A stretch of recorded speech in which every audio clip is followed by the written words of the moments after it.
Hello and welcome back to my channel, AJ Always Grateful. So for today, we are going to try this Tokyo Finds Doodle Pens Dual Tip. So I got this from ArtBar for 399 pesos. Okay, so hindi ko pa siya natatry. Try natin. Nakasarado pa talaga siya. Meron siyang magandang case. No. Sturdy naman.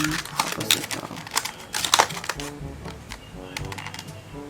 Meron pang ibang set ng ganitong color.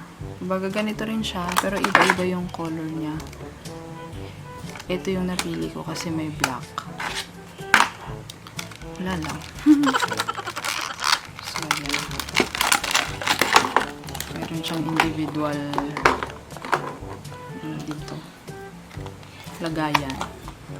And bawat pen, hindi ko siya matry nung nasa store kasi nakasal. Walang tester. Bubuksan na natin yan. Ba yan? Ang hirap naman tanggalin. So, ang hirap niya tanggalin. I-twist nyo na lang na ganun. Ang ginawa ko, naka-plastic kasi siya lahat from down. So, twist.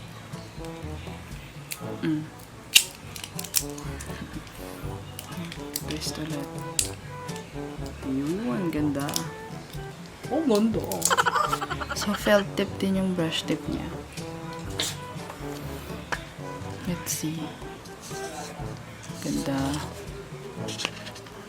Uy, maganda rin in fairness. Parang yung art line. Oh, hindi siya ganun kaano, yung dulo. Pero, maganda. Diba? Yun nga lang, medyo may nilo factor. Pakinggan nyo. Diba? May nilo factor. Nangingilo. Hindi ko lang alam kung mabilis mag-fray yung dulo niya.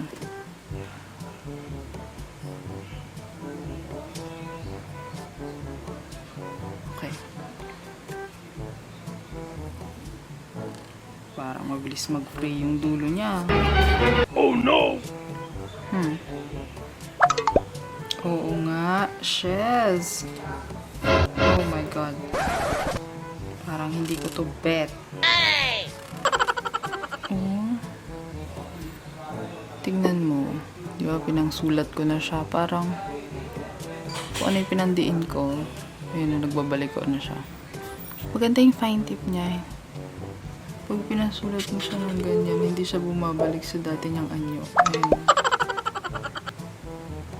Oh, prone to fraying to. Simula pa lang ang hirap ng ano yung upstrokes niya. Hindi maganda yung tip.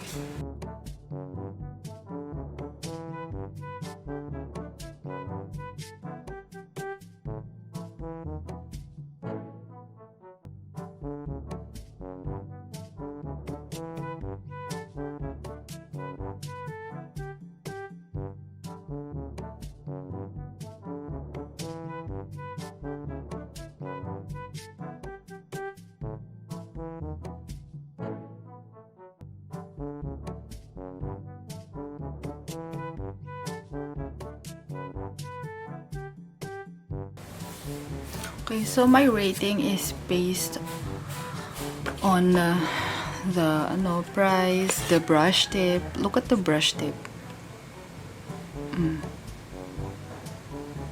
Nag-fray na agad siya on first use. Oh no!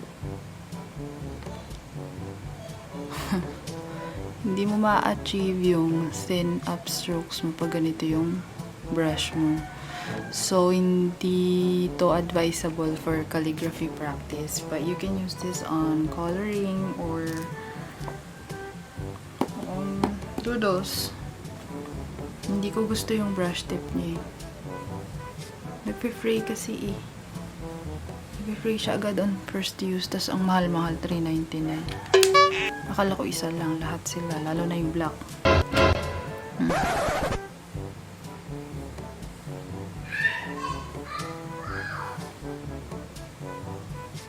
Nagpe-fray na siya agad. But, yung fine tip niya, I super love.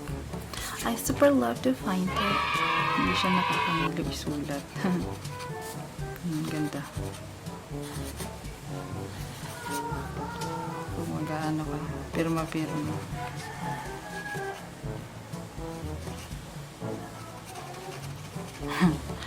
Diba? Talaga akong marunong mag-cursive.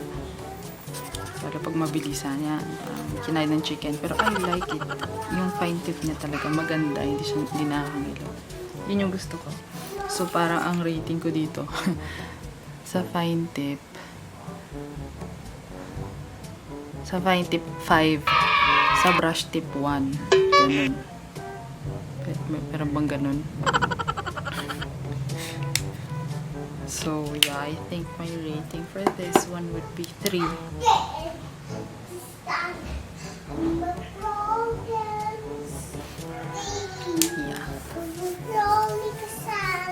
Basta hindi siya good for calligraphy.